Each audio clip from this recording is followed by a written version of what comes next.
Shalom, bagaimana kabarnya hari ini? Luar biasa, karena kita punya Tuhan yang luar biasa. Iya, haleluya. Bapak Ibu, mari kita buka langsung saja Ayub pasal yang ke-23. Dulu saya datang di sini masih separuh begini ruangannya ya, luar biasa ya, sekarang sudah besar. Kita doakan gereja ini menjadi alat untuk penuaian jiwa-jiwa. Semakin banyak yang diselamatkan untuk kemuliaan Tuhan. Iya, kita buka bersama Ayub pasal yang ke-23, kita baca mulai ayat yang pertama. Kalau kita lihat judul perikopnya di sana adalah Ayub ingin membela diri di hadapan Allah. Ya, berapa banyak kita ketika menghadapi masalah, kita membela diri di hadapan Tuhan. Ada yang berusaha membela diri ketika ada masalah, Tuhan, kenapa loh aku mengalami begini? Ada yang pernah begitu? Angkat tangan. Semua enggak pernah? Luar biasa ya, enggak usah dengar khotbah lagi, pulang aja ya. Saudara, jujur loh, ya, kita pernah enggak mau membela diri di hadapan Tuhan? Sering ya, tuh baru ngaku sering ya. Ketika menghadapi masalah, Tuhan kenapa ya? Kenapa aku mengalami? Tuhan mengapa ya? Ayo kita baca bersama. Ayub 23. Judul perikopnya Ayub ingin membela diri di hadapan Allah. Saya baca ayat yang pertama, saudara, yang kedua dan seterusnya kita bergantian. Ayat yang pertama berkata, tetapi Ayub menjawab, tangannya menekan aku sehingga aku mengadu. Ayat yang ketiga, semoga aku tahu mendapatkan dia dan boleh datang ke tempat ia bersemayam. 4, maka akan kupaparkan perkaraku di hadapannya dan kupenuhi mulutku dengan. Bapak Ibu, sampai di situ saja. Kira-kira ketika kita menghadapi masalah, kira-kira Tuhan tahu enggak masalah kita itu? Kira-kira dia mengerti enggak apa yang kita alami? Tahu ya. Tapi Ayub ini berkata begini, aku ingin ya datang kepada Tuhan. Sekarang ini keluh kesahku menjadi pemberontakan. Tangannya menekan aku sehingga aku mengadu. Ketika kita menghadapi masalah dalam hidup kita, ya jangan terlalu banyak berkeluh kesah. Katakan aminnya kenceng ya. Tapi dilakukan enggak? Ya, lebih kencang lagi, puji Tuhan, sudah bertobat berarti. Bapak Ibu, dikatakan di sini ketika Ayub menghadapi pencobaan, dia berkata, dia ingin datang kepada Tuhan. Dia bilang, sekarang ini keluh kesahku menjadi apa? Kenapa Alkitab berkata kita jangan bersungut-sungut? Orang yang berkeluh kesah itu sama dengan orang yang suka bersungut-sungut. Nah, ketika kita ini berkeluh kesah, ada masalah terus bersungut-sungut, maka apa yang terjadi? Dikatakan keluh kesahku berubah menjadi sebuah pemberontakan. Tanpa kita sadari, ada begitu banyak orang Kristen ketika menghadapi masalah, mereka itu memberontak di hadapan Allah. Tapi dia nggak sadar. Ini musik dari mana ya? Saudara jangan fokus sama musiknya ya, fokus sama khotbah, amin. Ini cuma saya yang dengar musiknya, saudara dengar? Dengar juga ya. Ini dari mana? Enggak ada diskotik atau apa kan? Oh, dari gym ya, yang biasa gym jangan goyang-goyang. Iya, Bapak Ibu, dikatakan di sana bahwa ketika orang itu menghadapi masalah, dia berkeluh kesah, bersungut-sungut tanpa dia sadari bahwa sikap keluh kesah itu berubah menjadi sebuah sikap pemberontakan. Iya, kita kadang berkata, enggak, saya enggak memberontak. Tapi kita berkeluh kesah, bersungut-sungut. Ya, yang namanya hidup ini pasti kita akan menghadapi yang namanya masalah, pergumulan. Siapa yang malam hari ini tidak ada pergumulan dalam hidupnya? Semua ada masalah kan? Semua ada masalah. Puji Tuhan, itu berarti kita masih hidup. Masih hidup. Tetapi ketika kita menghadapi masalah, jangan terlalu banyak berkeluh kesah. Ada loh orang-orang itu, saya ketemu orang-orang itu, ya setiap kali ketemu itu yang ada tuh dari mulutnya keluh kesah terus. Ada loh, saudara perhatikan tipe orang begitu. Tiap kali ketemu, ya ada saja yang dikeluh kesahkan. Ya kalau nggak sakit penyakit, masalahnya. Ya saya ketemu orang-orang seperti ini dan bertahun-tahun ketemu, ya nasibnya nggak berubah-berubah, begitu-begitu terus. Karena tiap kali ketemu, halo Bu, apa kabar? Iya Bu Debbie, ya biasalah. Suamiku itu loh, masih begitu-begitu terus, gak berubah-berubah. Saya bilang ya iya gak mungkin berubah, ibu ngomong terus begitu. Ibu berkeluh kesah terus begitu, makanya saya ketemu ibu 10 tahun mendatang pun akan sama omongannya. Kenapa? Ya engkau berkeluh kesah terus tanpa engkau sadari, itu menjadi sebuah pemberontakan di hadapan Tuhan. Cepat atau lambatnya proses kita itu tergantung dari bagaimana engkau berespon. Amin. Jangan suka memberontak. Sekalipun kita merasa kita benar, percayalah kebenaran Tuhan, kedaulatan Tuhan, itu yang lebih benar di atas kebenaran kita sendiri, katakan. Amin. Mau sama siapapun kita diproses, jalani aja proses itu. Duduk di kaki Tuhan dan bertanya, Tuhan, apa yang engkau mau untuk aku lakukan lewat proses ini? Apa yang sedang Tuhan bentuk dari hidupku? Berhenti berkeluh kesah. Tiap kali ketemu orang yang diceritain mertuanya, kamu tahu ndak itu mertuaku? Ya, itu ya lebih jahat daripada mak lampir. Berkeluh kesah terus ya. Ada ibu-ibu kalau ketemu orang, kamu tahu nggak itu menantuku?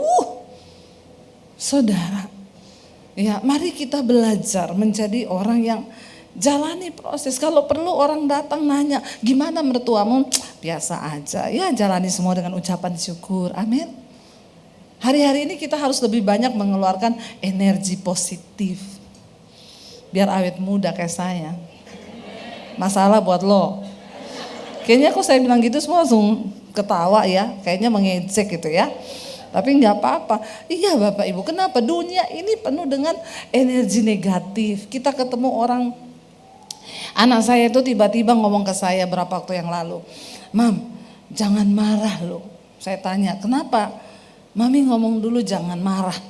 Mami nggak akan marah. Loh kamu ngomong dulu kenapa? Ya tapi Mami janji nggak akan marah. Loh kalau saudara digituin coba.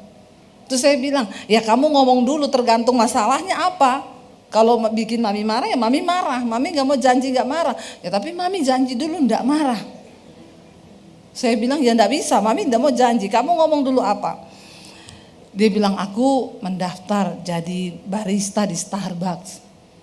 Boleh toh? Terus saya bilang sama dia, jadi barista gitu kamu cuci piring, nyapu, ngepel loh. Emang kamu siap gitu? Siap dong. Ya kalau kamu sudah siap ya silakan. Jadi boleh Mam, boleh. Ternyata masuk di Starbucks itu juga gak gampang ya. Saya pikir gampang aja orang mau melamar jadi tukang cuci piring. Jangan ketawa loh saudara ya. Ternyata harus mahasiswa, interviewnya pakai bahasa Inggris. Ya gak gampang ternyata. Singkat cerita lewat kemurahan Tuhan lah anak saya bisa masuk. Ya bisa masuk. Lalu kapan itu saya pergi ke sana, saya bilang, Dek Mami mau ke sana, Mami mau lihat kamu kerja. Tadinya dia bilang, Mami ini enggak apa-apa, Mami tak lihat. Pas saya pergi dia dapat tugas bersihin meja, ngangkat sampah, nyapu, ngambil sampah di lantai. Ya dalam hati itu ya saya sedih. Tapi ya suami saya bilang gak apa-apa, biarin dia belajar. Ya biar dia belajar kerasnya hidup. Dia cerita, Mam aku nih dapat closingan terus sampai jam 12 malam. Kebetulan di mall itu yang dia kerja itu ada live music sampai jam 12. Jadi anak saya jam 1 malam tuh kadang saya nggak bisa tidur. Saya bilang sama suami, coba WA anak, WA si Karen dia lagi ngapain. Udah tidur apa belum? Jam 1:30, 2 saya WA dia masih foto piring kotor. Dia masih cuci piring. Ketawa loh, bukannya sedih. Sedih dong, sedih. Kadang saya tidak tega saudara, ya. Tapi saya bilang sama suami enggak apa-apa. Ya biar dia belajar kerasnya kehidupan. Orang dulu saya waktu diusir dari rumah jadi Kristen, saya cuci baju, saya nyapu, saya ngepel di tempat kos ya untuk bisa dapat makan. Biar dia merasakan. Lalu saudara, singkat cerita, ya beberapa makin kesini saya tanya sama dia, "Dek, kamu betah? Betah? Kamu menikmati?" "Iya, aku menikmati." Ya dia mulai cerita teman-temannya, ya dia cerita ada yang gini, ada yang gitu. Tapi tiba-tiba dia cerita kepada saya beberapa waktu yang lalu ketika pulang, dia bilang, "Mam, ternyata tuh ya orang-orang itu banyak kisah ya Mam. Teman-temanku yang kerja itu semua pada kalau lagi makan siang mereka ngobrol. Kata anak saya, temanku yang satu dia kerja karena mamanya sedang sakit dan dia udah gak punya papa, udah meninggal, dan dia harus bayar kuliah sendiri. Dan dia harus menanggung biaya mamanya yang berobat. Dia curhat kepada anak saya, gaji saya di sini tidak cukup untuk biayai mama saya berobat dan untuk bayar kuliahku." Lalu yang satu cerita, ya mamanya barusan kawin lagi, ya dia selalu dimarahin di rumah kalau dia pulang malam, diolok-olok sama mamanya sendiri. Lalu anak saya cerita kalau yang satu lagi begini, saya bilang sama anak saya, "Kamu lihat, ternyata di sekelilingmu itu," ya saya bersyukur dia bisa, ya akhirnya yang tadinya kerjaannya, "Mam minta uang ke salon, Mam mau pedicure, manicure, pret." Ya, sekarang waktu dia melamar kerja di sana, rambutnya harus disuruh warna hitam lagi, balik kukunya yang disambung-sambung itu dicopot semua. Tapi saya lebih senang melihat anak saya seperti itu. Ya terus dia bilang gini, "Aku kerja 9 jam sampai jam 2 pagi. Dibayar berapa ratus ribu." Lalu dia bilang sama saya gini, "Aku baru menyadari ya Mam, aku dulu kalau minta uang mau ngafe ya 250 ribu, 300 ribu, ternyata dapat uang segitu, kerja sampai jam 2 malam, cuci piring, susah ya Mam cari uang." Sekarang dia banyak mikir, kalau mau beli apa-apa mikir, ini aku kerja 9 jam loh, baru bisa dapat sekian. Saudara, ya hidup itu, saya sebagai orang tua mungkin kadang gak tega, setiap kali mau tidur malam. Tapi sekarang bagus kalau ngajak anak 2 itu ke mall, ya kalau mereka, "Mam beli itu," saya bilang, "Kamu tahu sekarang kakakmu lagi apa? Lagi cuci piring." Terus kamu senang-senang begitu? Ya kamu tahu sekarang dia lagi apa? Jadi, "Ya iya, tapi kenapa dia yang kerja, kita yang jadi sasaran ya?" Saudara, ya sebagai orang tua seringkali kita tuh enggak tega. Seperti itulah Tuhan. Sebenarnya seringkali Tuhan tuh melihat kita ketika kita sedang ada dalam pergumulan, ada dalam sebuah masalah. Tuhan itu lihat kita sebagai kasihan juga anakku. Tapi seringkali dia harus rela mengizinkan kita menghadapi semua persoalan di hidup kita. Supaya kita punya iman yang terlatih. Saya bisa ngomong sama anak saya, kalau kadang saya bilang sama suami saya, udah suruh dia berhenti aja lah. Masa dia kerja sampai jam 2 malam begitu, udah gitu dia ditempatkan di mall yang ada live musiknya lagi sampai jam 12. Ini gini. Tapi kan suami saya bilang, "Enggak apa-apa biarin aja. Supaya dia tuh belajar." Saya bisa aja bilang, "Dek besok kamu keluar. Tak kasih 1 bulan kamu dapat berapa di situ." Tapi kan kita nggak bisa begitu. Justru orang-orang pada ngomong ke saya, "Bu, anak ibu kerja di Starbucks ya, ibu yang paksa." Enggak, orang dia sendiri yang mau. Mereka tuh bilang, "Luar biasa ya Bu, anak zaman sekarang mau cuci piring." Dan belum tentu loh, saya tanya sama anak saya yang tua, saya bilang, "Dek, kamu bisa nggak sama seperti adikmu di depan banyak orang, kamu bawa sampah, kamu ambil gelas kotor, kamu lap meja, kamu nyapu, kamu bisa nggak?" Kakaknya bilang, "Iya sih, aku kayaknya nggak bisa Mam." Loh saudara bisa nggak? Tapi Tuhan itu, saya tuh dari situ saya dapat satu suara ya, Tuhan tuh bilang aku tuh seperti itu. Seringkali aku melihat anak-anakku, saya kadang jam 1 malam saya mau tidur, saya merasa berdosa. Saya bilang sama suami saya, masa kita enak-enakan tidur, anak kita loh lagi cuci piring. Loh, itu perasaan orang tua loh. Dan Alkitab berkata, Tuhan itu Bapa. Dia Bapa yang mengerti setiap perasaanmu. Kalau saya saja sebagai orang tua, saya mau tidur jam 1, sementara anak saya masih cuci piring. Saya tuh gak tega, saya bilang sama suami saya, kasihan loh. Saya gak tega tidur mengingat anak saya masih cuci piring. Dia capek, dia ngantuk, dia bergumul dengan semua kedagingannya di sana. Tapi saya harus rela. Dan saya bersyukur Bapak Ibu, tidak ada sesuatu yang hebat yang didapat dari sesuatu yang mudah. Saya percaya anak saya itu karakternya akan dibentuk. Ya, dia memiliki sesuatu yang membuat dia kuat. Seringkali walaupun kita tidak tega, saya merasakan Tuhan tuh ngomong, aku tuh seperti itu. Seringkali aku melihat anak-anakku berjuang dengan cucuran air mata. Sebenarnya aku Bapa ini seringkali tidak tega. Tapi aku seringkali harus mengizinkan itu. Supaya engkau memiliki karakter yang kuat di dalam iman. Dan kita teruji sampai pada garis akhir. Saudara, kalau saya aja sebagai manusia, saya gak mau tidur jam 1 karena membayangkan anak saya masih cuci piring. Bagaimana dengan Tuhan? Dikatakan dia Bapa yang mengerti. Makanya firman Tuhan berkata, seperti Bapa yang sayang kepada anaknya, demikian Tuhan itu mengasihi saudara dan saya. Tapi kenapa seringkali dia harus izinkan pergumulan, pencobaan, tantangan datang dalam hidup kita? Cuma satu tujuannya, Tuhan ingin engkau menjadi bukan anak-anak gampangan. Sebab untuk bisa masuk ke surga, ke dalam sebuah hidup yang penuh kekekalan, itu tidak mudah. Kita sudah dibayar lunas oleh Kristus, tapi kita harus berjuang supaya Kristus itu sungguh-sungguh tinggal dalam hidup kita. Dan kita bisa berkata, hidupku bukan aku lagi, tapi Yesus yang hidup di dalamku. Itu loh goalnya. Itu yang Tuhan mau. Berhenti berkeluh kesah, berhenti menjadi pemberontak di hadapan Tuhan.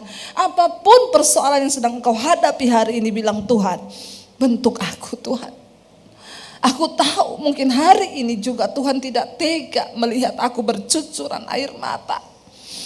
Tapi kalau engkau harus izinkan itu, aku tahu engkau mengasihiku Tuhan. Sebab Alkitab berkata, Tuhan menghajar orang yang dikasihinya dan dia menyesah orang yang dianggapnya sebagai anak. Amin. Anak. Dan itu anak saya. Dia jam 1 malam belum tidur, saya gak bisa tidur. Ayub berkata di sana, ayat yang ketiga, semoga aku tahu mendapatkan dia dan boleh datang ke tempat ia bersemayam. Ayat 4, baca bersama 1, 2, 3. Maka akan kupaparkan perkaraku di hadapannya dan kupenuhi mulutku dengan kata-kata pembelaan. Maka aku akan mengetahui jawaban-jawaban yang akan diberikannya kepadaku, dan aku akan mengerti apa yang difirmankannya kepadaku. Sudikah ia mengadakan perkara dengan aku dalam kemahakuasaannya? Tidak, ia akan menaruh perhatian kepadaku. Ayub berkata, kalau aku bisa berjumpa dengan Tuhan, aku akan memaparkan semua perkaraku. Kita tahu apa yang Ayub alami tidak mudah. Kekayaannya diambil semua.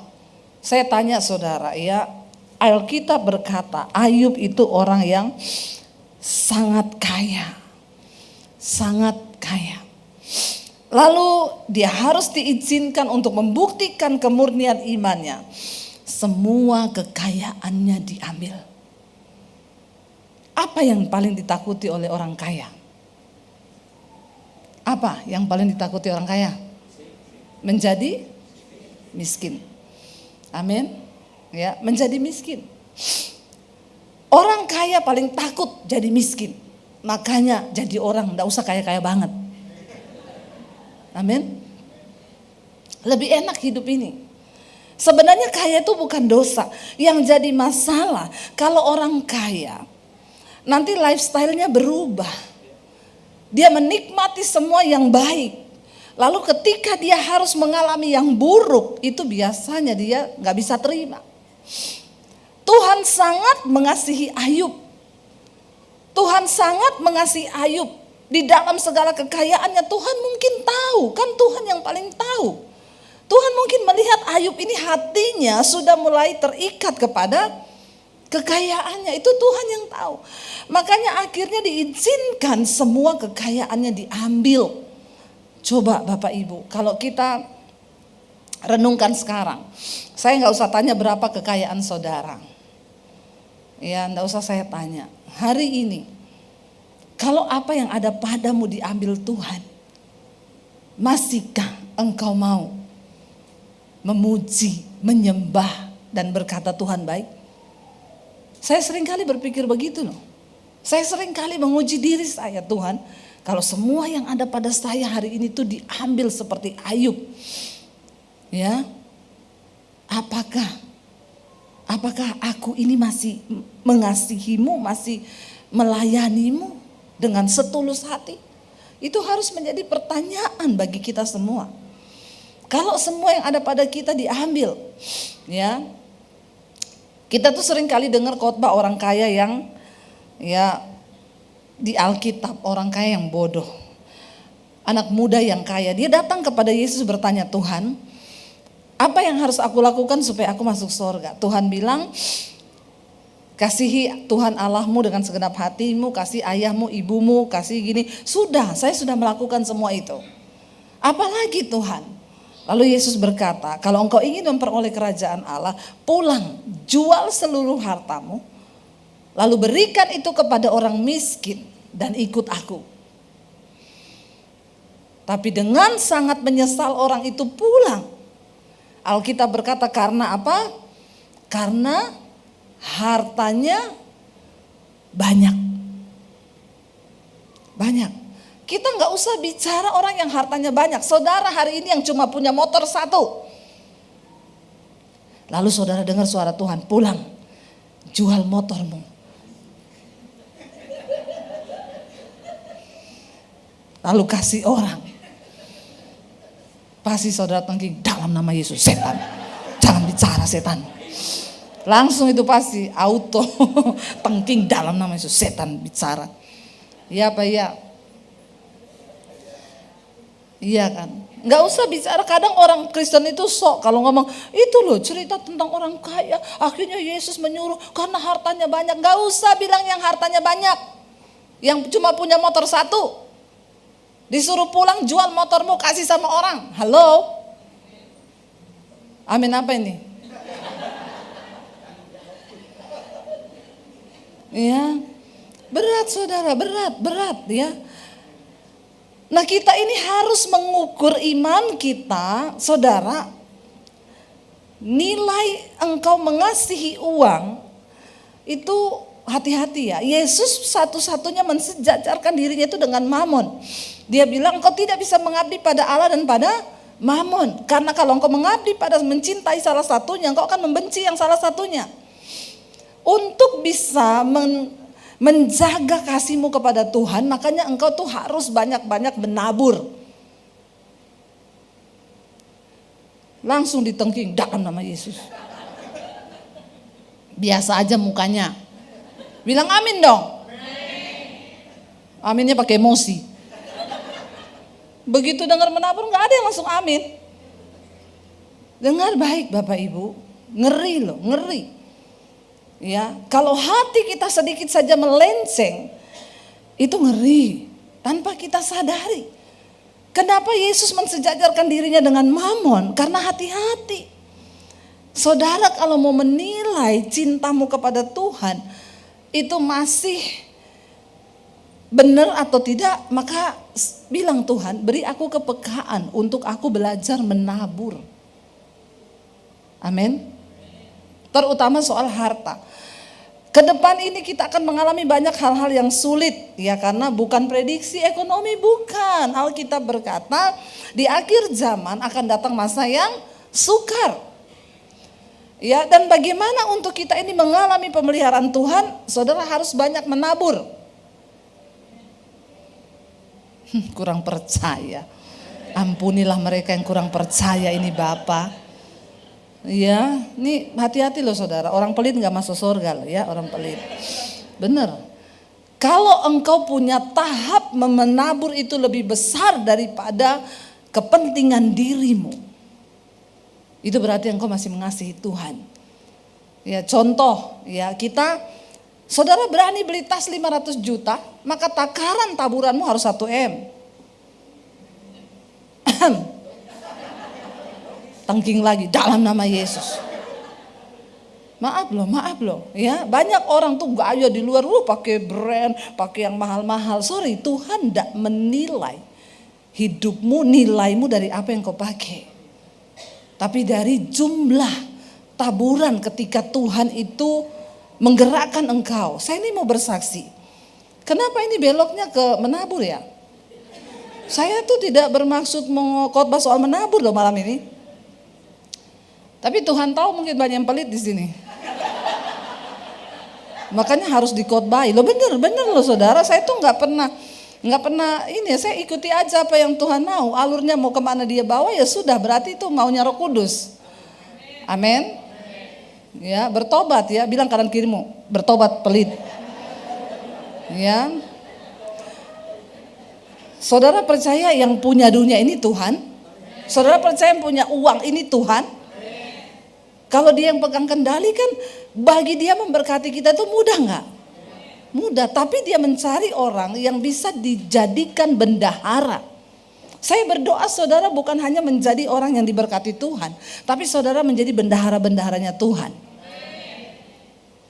Saudara, saya ya beberapa waktu yang lalu kita pelayanan di Semarang, lalu saya ketemu seorang hamba Tuhan. Ya, ini saya bersaksi karena saya percaya semua yang terjadi dalam hidupku itu adalah sebuah rencana Tuhan untuk menjadi sebuah kesaksian. Dan itu nggak dibuat-buat. Lalu ada seorang pendeta itu, kita sering ketemu dia. Ya, kadang kalau saya datang ya dia yang jemput kita, ya, dan kadang ya kalau saya bawa mobil saya yang jemput dia. Kami tahu pendeta ini ya, dia nggak punya mobil saudara, ada mobil satu dipakai sama anaknya. Lalu beberapa kali kami ke sana ya, saya tuh digerakkan Tuhan untuk beliin dia mobil. Tapi seperti saudara juga saya langsung tengking dalam nama Yesus. Setan ini, setan. Ini bukan Tuhan, please jangan bicara lagi. Pendeta juga manusia. Punya rasa, punya hati, jangan samakan dengan pisau belati. Nggak enak saudara, aduh bisa dengar suara Tuhan tuh nggak enak. Makanya hati-hati, kalau saudara minta bisa dengar suara Tuhan, maka engkau harus siap mentalmu. Kalau nggak gila. Bener, saya tengking langsung dalam nama Yesus. Saya diam saudara. Satu saat, berapa bulan kemudian, ya kita pelayanan saya dengan suami, ya pelayanan di satu kota. Kita ini satu grup sama pendeta itu di WA. Tiba-tiba dia ngupload foto lagi kayak di pinggir jalan gitu, di rumah makan. Lalu sama istrinya duduk di situ. Saya tanya, "Kenapa di situ Pak Pendeta?" "Mobilnya mogok." Saya tengking dalam nama Yesus. Saudara, berat. Dan Tuhan tuh kayak mengejar gitu. Dan Tuhan itu spesifik sudah bilang gini, kalau kamu harus beliin dia mobil, mobilnya itu sama dengan yang punyanya wakil gembalanya. Wakil gembalanya itu istrinya dokter, jadi dia bisa beli mobil. Mobilnya itu harganya 400 jutaan. Menurut saudara, banyak nah itu 400 juta? Kalau buat beli tas LV dapat berapa? Lumayan ya. Lalu akhirnya saya gini, Tuhan gini ya. Saya tarik nafas dulu. Gini Tuhan. Oke, saya mau taat, tapi gini Tuhan. Saya tak omong sama suamiku. Suami kini agak, kalau bukan pelit, perhitungan. Kalau bilang pelit ya dosa ya. Suamiku ini orangnya agak perhitungan. Apalagi kalau nabur gede-gede gitu dia langsung ngomong, ndak. Jadi begini Tuhan, kan firman-Mu berkata istri itu tunduk kepada suami. Biasa aja ketawanya Pak. Ya jadi gini Tuhan ya, kan kita bisa dong bikin kesepakatan dengan Tuhan toh. Kan diuji nih, saya akan ngomong ke suami. Kalau suami saya bilang iya, berarti itu dari Tuhan. Tapi kalau suami saya bilang tidak, loh maaf Tuhan, aku tidak bisa melangkahi suamiku. Karena Alkitab berkata istri tunduk pada. Kita ini suka main kucing-kucingan sama Tuhan ya. Tapi kan itu bisa dong, saya minta tanda kan, bisa. Berat saudara, 400 juta. Bagaimana mungkin Tuhan, saya ini lagi bangun sekolah misi, lagi bangun gereja. Lalu Tuhan tuh suruh, bukan gereja saya, bangun gereja di desa-desa ya. Saya nggak mau nyanyi ya Bapak Gembala, Andrew di belakang. Lalu saya bilang sama suami, waktu lihat itu di grup, saya bilang sama suami gini, aku mau ngomong, apa? Tuhan itu loh, tadi kamu lihat Pak Gembala mobilnya mogok, iya. Aku tuh beberapa bulan ini digerakin Tuhan, suruh beliin mobil buat Pak Gembala. Tapi mahal, 400 juta, karena Tuhan suruh beli yang sama kayak wakil gembalanya. Suami saya diem. Dalam hati saya, yes Tuhan.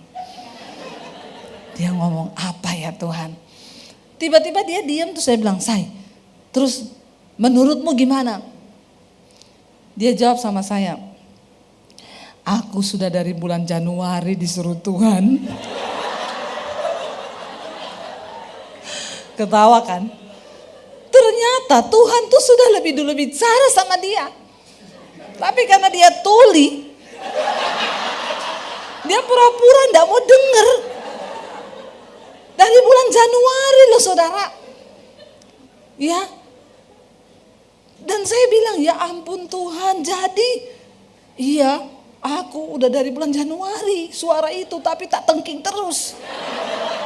Lah sekarang Tuhan bicara sama kamu. Ya berarti ini enggak boleh tidak. Saudara, ya aduh saya tuh. Tapi akhirnya kami sepakat, ya udah kita sepakat beliin ya. Sepakat 400 juta kita keluarin buat beliin dia mobil. Pada waktu kita akhirnya mau beliin dia, besoknya kita ngobrol, ada satu pengusaha di situ, saya cerita Pak kita ini digerakin Tuhan tuh. Beliin, dia bilang, saya tuh salut loh Bu, biasanya yang beliin mobil pendeta itu pengusaha loh.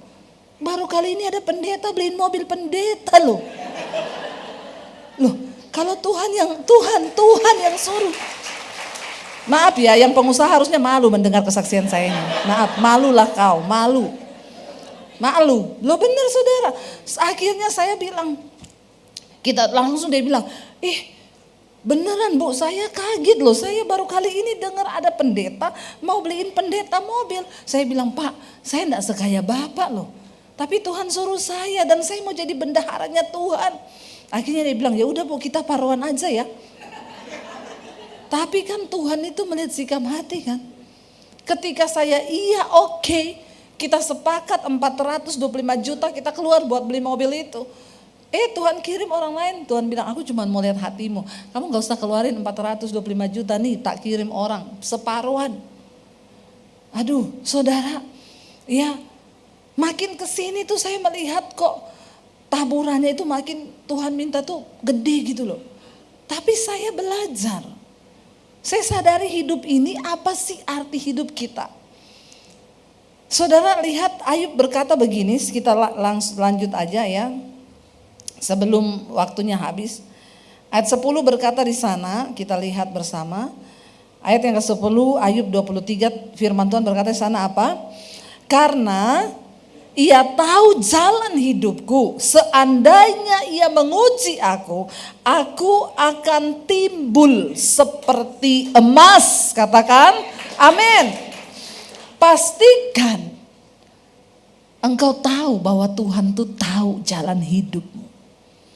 Semua yang di hidup kita ini terbuka di hadapan Tuhan. Tidak ada satupun yang tersembunyi. Waktu kita berjalan bersama Tuhan, saudara, saya tuh bersyukur loh. Waktu akhirnya kami rela, kami bikin kejutan. Saya telepon langsung dealer mobilnya, tolong kirim mobil ini kita bayar, saudara. Saya bersuka cita. Ya, wow, bisa menjadi mujizat bagi orang lain. Karena saya pernah rasa dikasih mobil sama orang. Saya pernah rasa, tapi apa yang saya lakukan tuh belum ada apa-apanya. Dulu teman saya di Solo, pendeta, yang ngasih dia mobil jemaatnya, dan yang lebih luar biasa, jemaatnya itu enggak punya mobil, naik motor. Dia kreditin mobil untuk pendetanya buat pelayanan. Itu lebih hebat lagi. Saya nggak ada apa-apanya, saya masih bisa beli karena ada berkat. Tapi ini saudara, dia nggak punya mobil. Saya sih belum bisa seperti itu. Memang semua sesuai dengan kapasitas iman masing-masing. Ketika saya diuji, saya bilang, Tuhan, engkau tahu jalan hidupku. Dan ketika engkau menguji aku keluar seperti emas. Artinya apa, saudara? Tuhan itu gak pernah membiarkan engkau dicobai melampaui batas kekuatanmu. Tapi untuk menjadi sesuatu saya tuh bergumul tuh di dalam hati waktu saya bergumul sendiri menahan suara itu. Tuhan tuh ngomong gini, kamu itu kan bendaharaku ya. Kalau kamu punya bendahara, orang yang jadi bendahara, terus kamu perintahin dia, kamu tolong beliin mobil buat perusahaan saya ya sekian. Terus bendaharamu bilang gini, enggak mau, sayang amat nih, masa uang segitu buat beli mobil. Kira-kira saudara pecat gak dia? Ini kok saya suruh dia enggak mau ya, uang saya. Kenapa saya suruh kamu tahan itu? Saudara, saya itu dapat bayangan tuh seperti itu. Tuhan bilang, ya kalau kamu tuh mau jadi benda taat. Saya lakukan itu. Saudara tahu apakah saya berkekurangan? Enggak. Tuhan semakin melipat gandakan berkat. Dan saya mau terus menjadi bendaharanya Tuhan. Saya sampai hari ini bersaksi depan saudara. Saya beli tas 50 juta enggak berani. 30 juta enggak berani.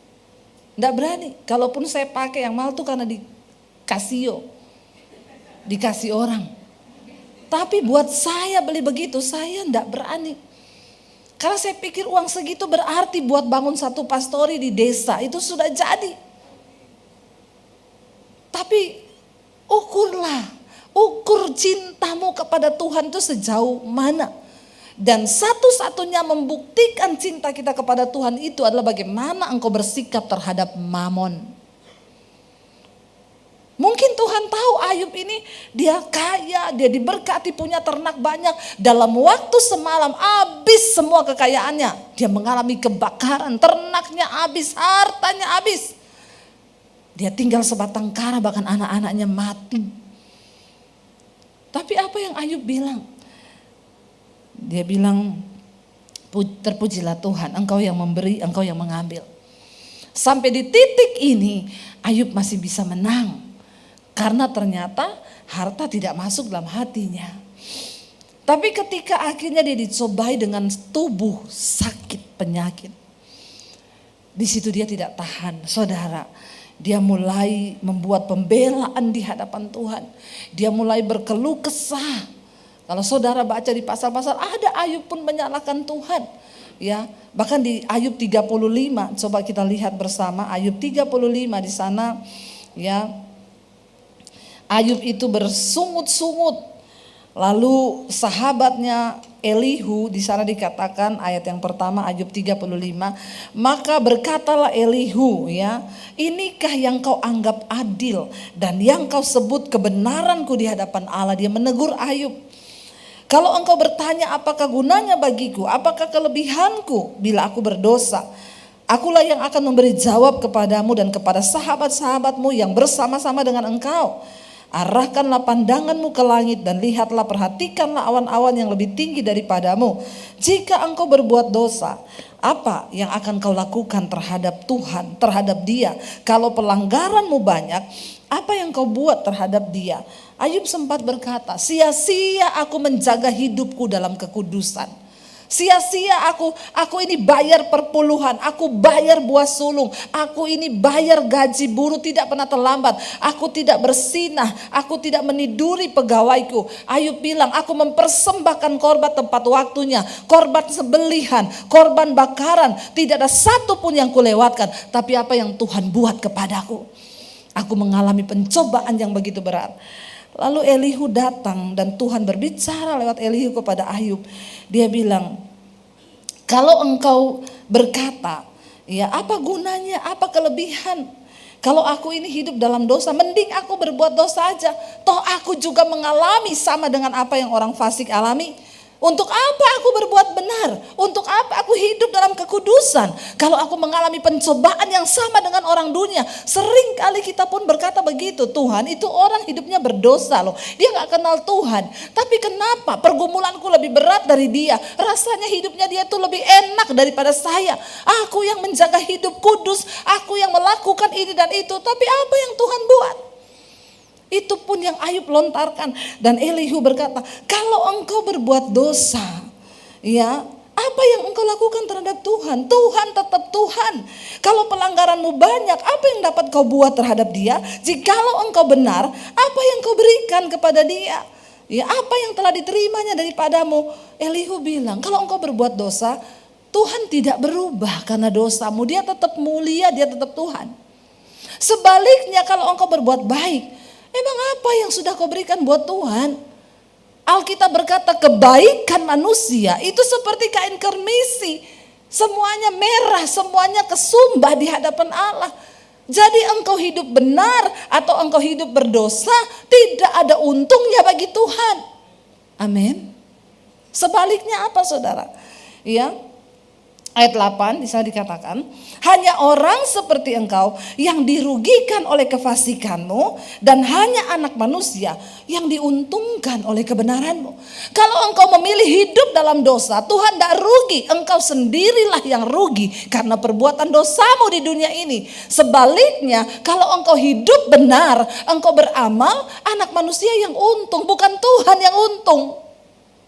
Seringkali kita pikir ketika kita berbuat kebaikan Tuhan untung. Apa yang bisa kita untungkan bagi Tuhan? Tidak ada saudara. Kita hidup pun hanya karena kasih karunia. Sesungguhnya dengan apapun kita gak pernah bisa balas kasih Tuhan. Tidak ada. Kalau engkau berbuat dosa Tuhan gak rugi. Kalau engkau berbuat benar Tuhan gak untung. Hanya engkau yang rugi kalau engkau fasik. Hanya engkau juga yang untung kalau engkau berbuat benar. Amin. Kenapa sulit hidupmu di dunia? Karena kebanyakan dosa. Sebaliknya kalau engkau melakukan kebenaran, ya engkau lah yang akan diberkati. Jadi engkau berbuat benar atau berbuat dosa, itu enggak ada dampaknya buat Tuhan. Dan Tuhan tidak pernah bisa dipengaruhi oleh apapun sikap kita. Kitalah yang akan menuai, kita yang menabur, kita yang menuai. Jadi bukan soal sekarang enggak usah kasih perpuluhan. Ya itu pilihan. Kalau engkau mau menabur, engkau yang akan diberkati. Orang tanya sama saya, Bu berarti sekarang enggak usah kasih perpuluhan. Ya jadilah sesuai imanmu. Kekristenan bukan soal ini boleh itu tidak boleh. Kenapa kita disuruh latih perpuluhan itu? Supaya tidak semua kau makan. Cuma 10% engkau dilatih saja.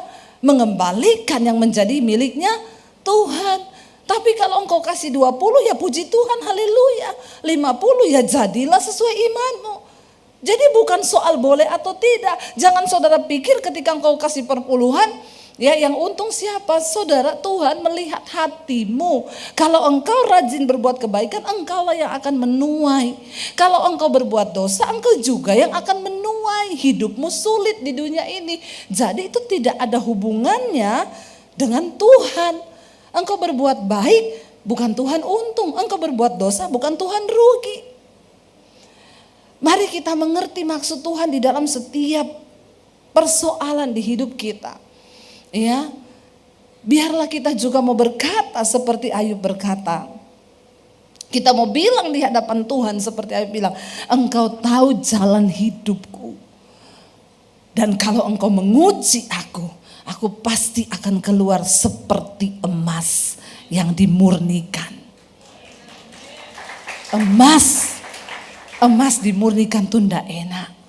Kenapa Ayub bilang emas yang dimurnikan?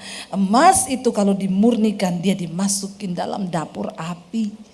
Makin tinggi pemanasannya, semakin murni emas itu. Amin Bapak Ibu. Mari kita menyadari ketika engkau lagi diproses Tuhan, jangan berbantah, jangan berkeluh kesah. Nggak usah membela diri di hadapan Tuhan. Aku mau bela perkaraku.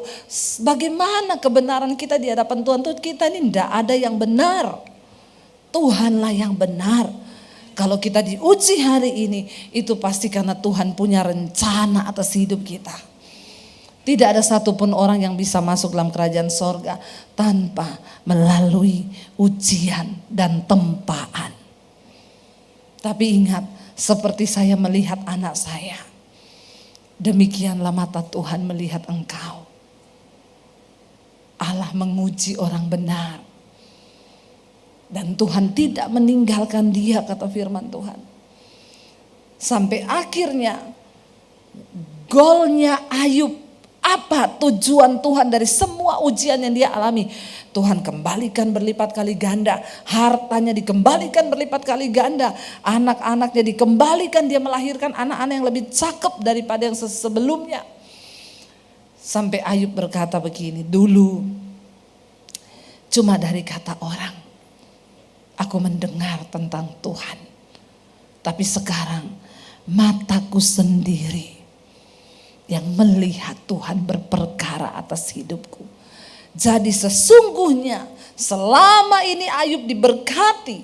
Ayub sudah mengalami banyak berkat. Dia melakukan kewajiban keagamaannya. Bukan didasari dari pengenalan pribadinya dengan Tuhan.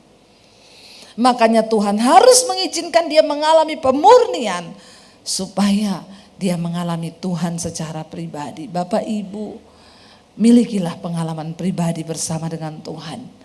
Jadikan setiap momen dari pergumulan hidupmu, tekananmu itu menjadi sebuah kesempatan untuk engkau lebih mengenal siapa Tuhanmu. Supaya bukan dari kata orang saja, tapi sekarang mataku sendiri yang melihat dia. Saya berdoa supaya setiap kita malam ini memiliki pengalaman pribadi bersama dengan Tuhan. Supaya satu saat ketika dia datang saudara, dia temui ada iman di dalam hidupmu. Waktu Yesus datang kembali kedua, dia bilang gini, ketika aku datang kembali ke dunia ini, apakah ada iman yang aku dapati? Semua akan diuji dan Alkitab bilang banyak yang akan murtad. Orang-orang yang murtad adalah mereka yang tidak pernah mengalami Tuhan secara pribadi.